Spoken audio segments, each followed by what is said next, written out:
Bill Hunscher, our guest, Libertarian Party candidate for president, or he's a candidate for the Libertarian nomination. One principle is that everyone should be able to live their life in any way they choose, so long as they don't use force or fraud or violate the similar rights of another. And this leads us to three fundamental positions in the matters of domestic and international policy. And the first is that we hold to a non-interventionist foreign policy. The second is we have a position of full civil liberties, and thirdly, a free market economic system. Now, the party was founded in 1971. We had a presidential candidate in 1972, as I mentioned at the top of the show, and in 76, and in 1980 we'll have yet another ticket out there and be on the ballot of nearly all 50 states. I think we are a third party. We're the third largest party, and we have every chance of being different than any other third party in this century because, first off, we're not a personality cult. I'll be the third different presidential nominee in as many elections. And the second is we're not a single-issue party. We take our principle and apply it to all public issues in the libertarian way. And thirdly, we're a grassroots organization. We're building a party in all 50 states. And we intend to make a change in the political environment here in the United States and to be around for a long, long time. Okay, now you say free to do anything you want to as long as you don't use force or fraud and don't violate the similar rights of other people. That's correct. Well, there are a large number of people in this country who absolutely depend upon their ability to use the law to take other people's property in order to provide them with food, with clothing, with shelter, and what have you.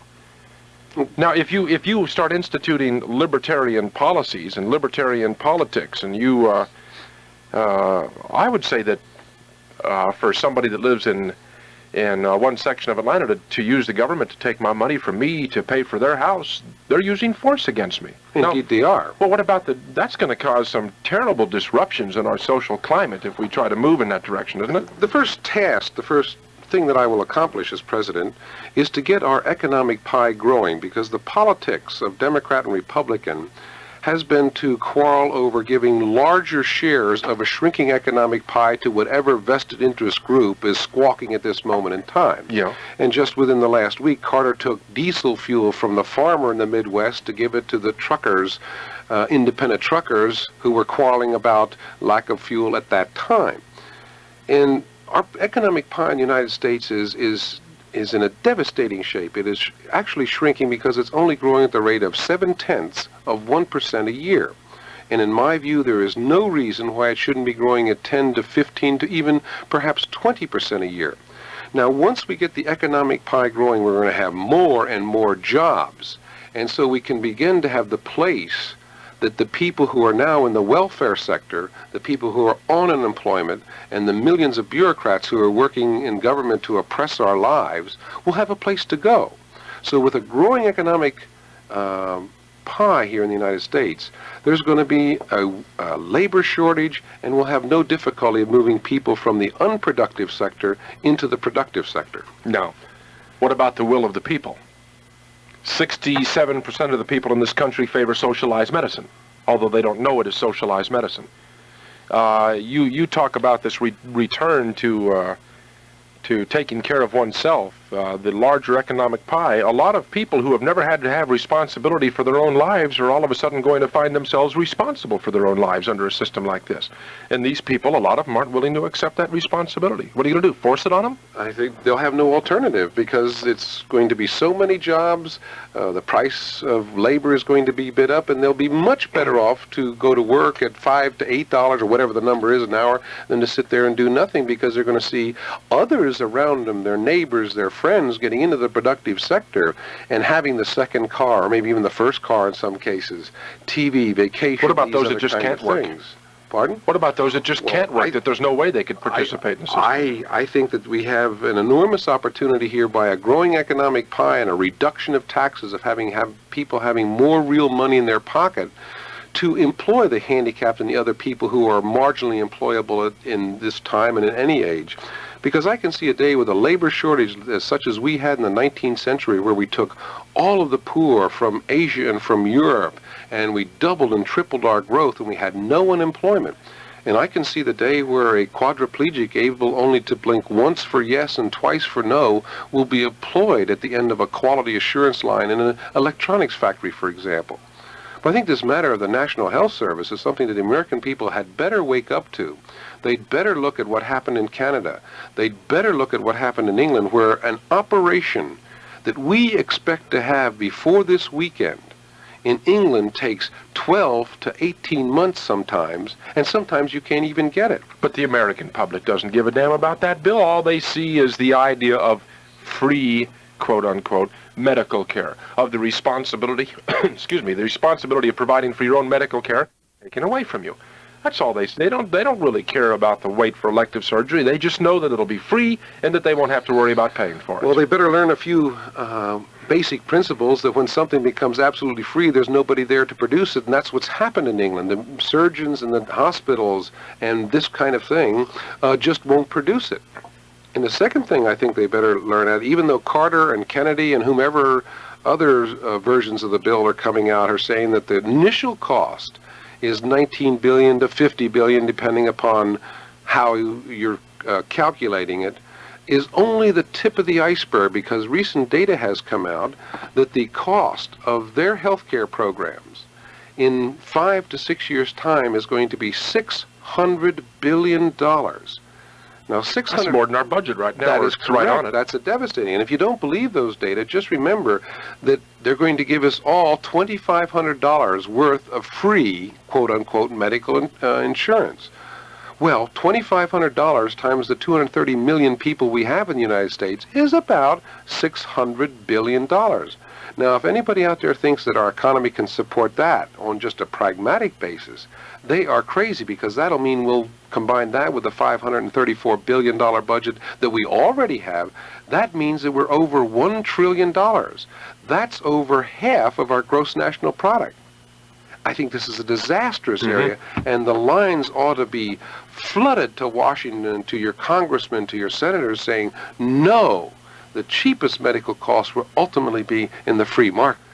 On the relative humidity thing, it's if you got humid relatives. Right. Okay, no, I am fed up. I cooled down a little bit. I started to call when I heard the news at 4, and I figured it tied in with this guy. But I'm just fed up with politicians as a group. I mean, the last straw was this thing on the news about 10 cents more gas tax. But the whole thing of politicians whizzing by me at 75 and 80, the whole 55-mile-per-hour farce and the energy hoax farce or whatever it is, let me hear if you can talk any sense on that. I'm just fed up with politicians. What do you think of the energy thing? Real or fabricated? Oh, it's totally fabricated. It's a political crisis. It is not an energy shortage. And I think there's so many things I can say. I can take 3 or 4 hours on this, because it is complex. The politicians in Washington, the Carter administration, Schlesinger, are confusing rather than enlightening in it, and there's very simple solutions out of it. But the one thing about this tax, I didn't hear the news, but if they put another 10-cent tax on it, if Carter had any interest in the consumer having lower cost gasoline, instead of quarreling with the oil companies about their 1 or 2 cents per gallon profit, why doesn't he call for the repeal of all taxes on gasoline? And that would reduce the cost of gasoline by 20 to 36 cents per gallon. So you see, they're not really interested in the consumer getting a good deal out of this. Now, what Carter has done with his policy and energy is to ensure that here in Georgia you're going to sweat in the dark, and up in my area, the woods of New Hampshire, we're going to freeze in the dark, because we're only going to have high price for energy, petroleum energy, but we're going to have no more of the supply of petroleum products. Now, my program calls for immediate and total deregulation and no windfall profits tax. If the price is going to the world market, let it do it quickly. Let's have a very short, painful period and get more oil out of the ground. The cause of inflation is the creation of money by the government. They take the deficit spending, the kind of political actions where instead of raising the revenues, the politicians sneak it by any program on the deficit side. And this is converted into Treasury bonds, as we all know. But the Federal Reserve System buys these Treasury bonds. They become the assets of the Federal Reserve System. And under the fractional banking system, they make $6 more. And this is simply what inflation is, that there are more dollar bills chasing the same goods and services. I think your listeners would be interested in another way to look at inflation, and that is, in 1910, a $20 gold piece bought a suit of clothes. That same gold piece today buys a suit of clothes. However, in 1910, that gold piece could be exchanged for $20 bills. Today, that gold piece can be exchanged for $283 bills, according to the report we just heard on the radio. So this is what's happened. We've had debauchery of our currency. It's really counterfeit. Now, what we have to do is to get rid of deficit spending, and we have to wind down our Federal Reserve fractional banking system where they can take the debt of the country and convert it into more dollar bills.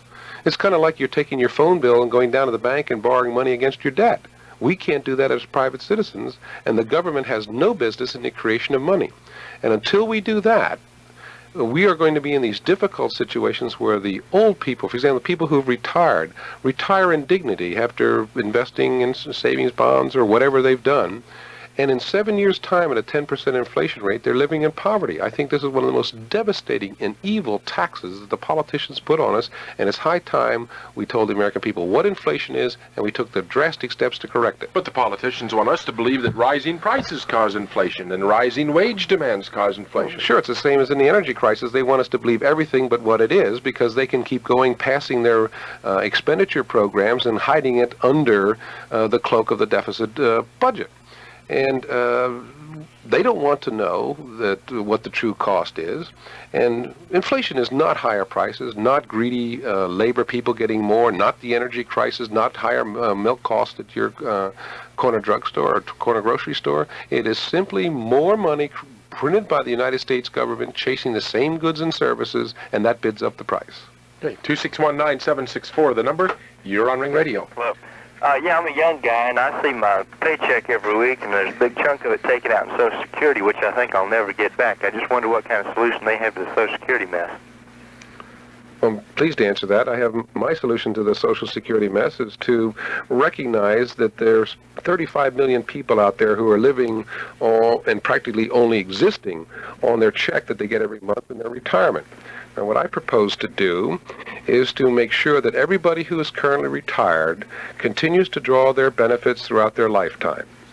Those who are still working and contributing to Social Security and who are of such an age that they don't have an alternative in the private area will continue to contribute to it and will receive their retirement benefits, and will get them groups of people from the sale of federal lands at the economic value of the federal lands primarily out in the western part of the United States. Those who, by the reason of their age and their contribution level and their potential benefit, have an alternative from the private legal reserve pension fund, for example, will not be allowed into the Social Security system. So now those who have been in or who have no alternative will get all of their benefits. Those who have a better benefit or a better potential will not be in the system, because the 25-year-old today, by the government's own studies, has shown that they will pay 4 times into the Social Security system than they will get out by way of benefits. Now, if any private insurance company, one of the better-known ones, and I won't put in a plug, but just imagine any one that you deal with, came up with that kind of a program and tried to sell it to the American consumer, Ralph Nader would be in with a squadron of fighter planes bombing their headquarters. Right. So when the United States government does it, somehow we get numb and don't listen. And I think it's high time we recognize that we have to get out of Social Security and we have to get back to the free market where people are going to their private sources and getting a much, much better deal. Okay, anything else, sir? Well, I was just going to say, that's my attitude. If you'll just let me out, I'd be happy to take the losses I've already incurred and go on. Oh, I would too. They could have all the money they You're going to be better off when it comes time to retire if you got out, if you have an alternative, than you are to worry about what you've already put into it. Amen. 23 minutes until 5, you're on Ring Radio.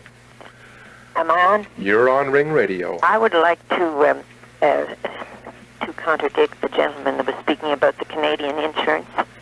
Okay. I, as a former Canadian for several years and American citizen for several years, have all my relations in Canada. My sister goes periodically whenever... Ma'am, we do not want to sit here and get a medical report on your family. If you have a general comment you want to make about the Canadian socialized medicine, make it. It's perfect in every way. Now, not the British one, the Canadian one. It's perfect in every way. They go when they want. They have their own doctors, and I know this because I correspond and I talk to them on the phone, and they're older as I am, and they've had many, many things, no problem whatever. It's all completely paid. I've heard this so often over the ring, but it is not true. Now, British really, but not Canadian. Okay, what would you live on the border of Canada up there in New Hampshire? Yes, indeed. She says that the Canadian National Health socialized medicine scheme is perfect in every way. Oh, I entirely disagree with her. There's trends going on right now in Canada. For example, all of the doctors are starting to unionize. They're getting together because of the oppressive paperwork and the low wages that they have to work for, and you're going to see an upsurge in the costs. The second aspect that you have to it in Canada, they have a very difficult budgetary situation in Canada where you have interest rates and inflations that are higher than ours, so perhaps the particular patient doesn't go in and pay for it, but everybody is paying for it in their inflation rate and their cost of interest. For example, saving banks up there are paying out 10 and 11% in interest, whereas to get a mortgage, you're paying 15, 16, 17%. Mm-hmm. So that the crushing burden of this so-called, quote, free, unquote, service that you get is being felt in the economy across Canada. And specifically with medical stuff, it is starting to crank down, as you see by the doctors starting to unionize. But nonetheless, I'm not trying to advocate a kind of situation to mimic another country. I have my own approach to the concept of what do we do about medical care, and to take an income tax credit, an amount of their usual and normal fee, up to a limit of $5,000 a year. Now this means... Why put a limit on it? Oh, it could change depending upon this environment in which they were. If they were in a lower poor area in the inner ghetto city, it could be one number. If they were in a very wealthy area, it could be another one. But it's the idea. But let's take the 5,000 for the sake of discussion. And with 500,000 healthcare practitioners in the United States, that's $2.5 billion program. And if you consider the efficiency with which a bureaucratic federal program does, such as the War on Poverty, where only a nickel on the dollar got to the poor, that's the equivalent of a $50 billion federal program, with the following advantages. Number one, it's fewer dollars that the government gets to do, because it's a direct deduction, and the physician or the healthcare practitioner gets to keep that money. Mm-hmm. The second thing is it delivers healthcare services to the poor tomorrow morning. We can do it tomorrow. There's no greater bureaucratic paperwork, filling out forms, or anything like that. It's just a deduction of tax credit on the existing tax forms. And the more important thing is it gives the poor the ability to choose how they'll have their health care delivered. It maintains the confidentiality between the healthcare practitioner and the receiver of the healthcare service. And this is the kind of thing that we don't need a government in to do this kind of thing. We don't want the disastrous kind of programs that are in other countries of the world, and we don't want $600 billion more of federal expense on top of the $500 billion that we now have. Folks will go broke. They're doing it anyway. 14.5 minutes until 5. You're on Ring Radio. Mr. Hunscher. Yes, sir. How do you feel about nationalization of the U.S. oil industry as a solution to the present gasoline shortage and price ripoff? I'm very much opposed to nationalization of any industry under any circumstance, because that's a taking of property, and I would be very much against it. The thing that we have to do is not let the government into the business of oil exploration, of developing our energy resources anymore. In spite of the mess that the Department of Energy and Schlesinger and Democratic and Republican administration alike over the past has made out of energy, Congress, or at least the House of Representatives, has now passed a bill to authorize subsidies, loan guarantees, and the same old thing all over again in the area of synthetic fuels. What we need is the government out of the business, let the free market go find us the oil so we can have lots of oil at low prices. 261-9764, Ring Radio. Yes, sir. Yes, go ahead. I've got a question for you. You talked about freedoms and all. Well, my brother died in Vietnam, And they took him, they drafted him, and they took him against his will. And now they're talking about this blasted draft again. Are they going to wind up taking me next month because of this ERA and all this business? How are you people on that? Well, I think your concerns are very correct, because some of the bills in Congress now call for all 17 and 18-year-olds, both male and female, to either be drafted or to spend 2 years in the national service. And I object to the draft because in a time of clear and present danger, we'll have ample volunteers who will volunteer to defend our country.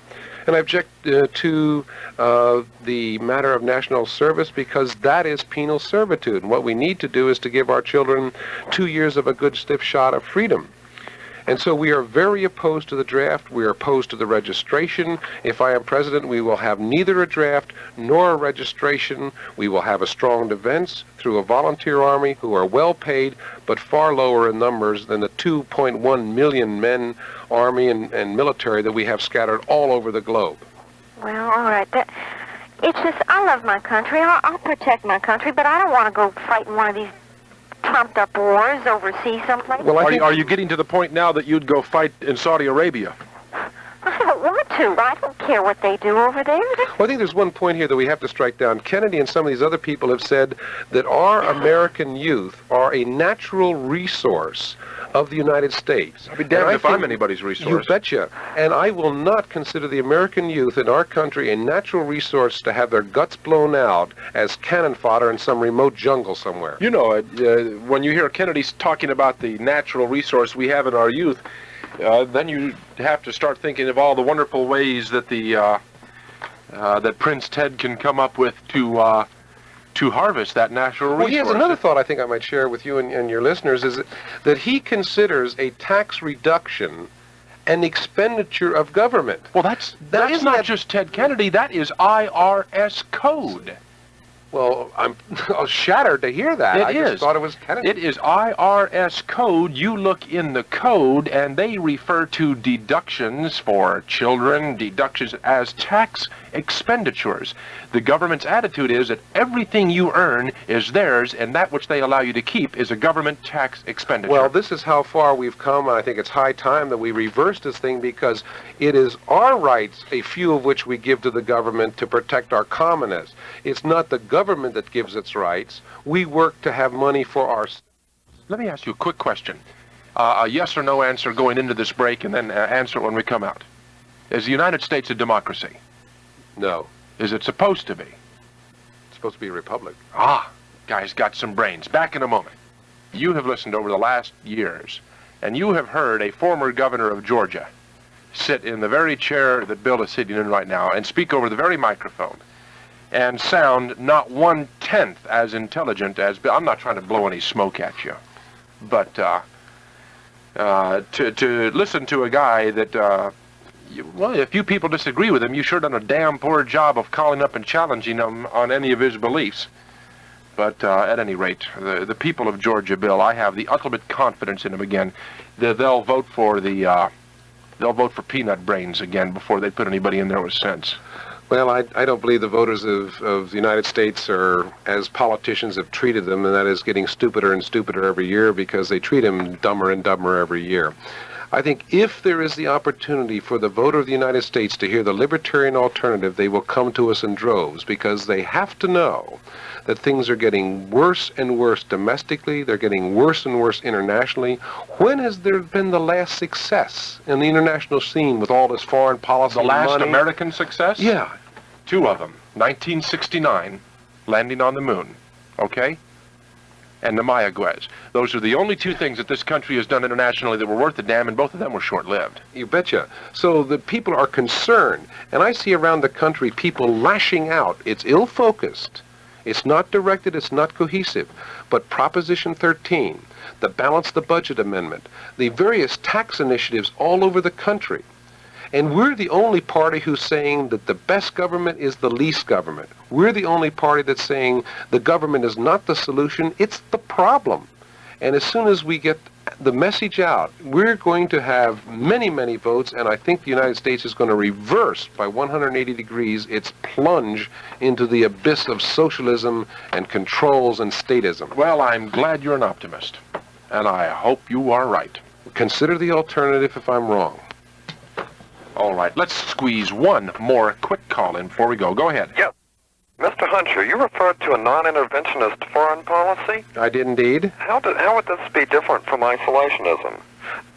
In the area of isolationism... You've got about 20 seconds to answer that means both economic and military. I call for a withdrawal to defense on the military side of the equation, but I call for an expansion on the economic side by the removal of all trade barriers, government subsidies, loan guarantee, and let the people of the United States deal with the rest of the world on a peaceful but full risk basis. Well, Did I make 20 seconds? I think you did that well, and if we approached it from that standpoint, we would cease to be a military target anyway. Indeed. We'd be peacefully trading, because as Bastiat said, that if goods don't cross borders, troops will. The most peaceful times in history internationally have been when everybody is just busily trading, building their economies, having the good life. Bill Hunscher has been our guest, Libertarian Party candidate for president, or he's a candidate for the Libertarian nomination. Thank you very much. My pleasure. News is next.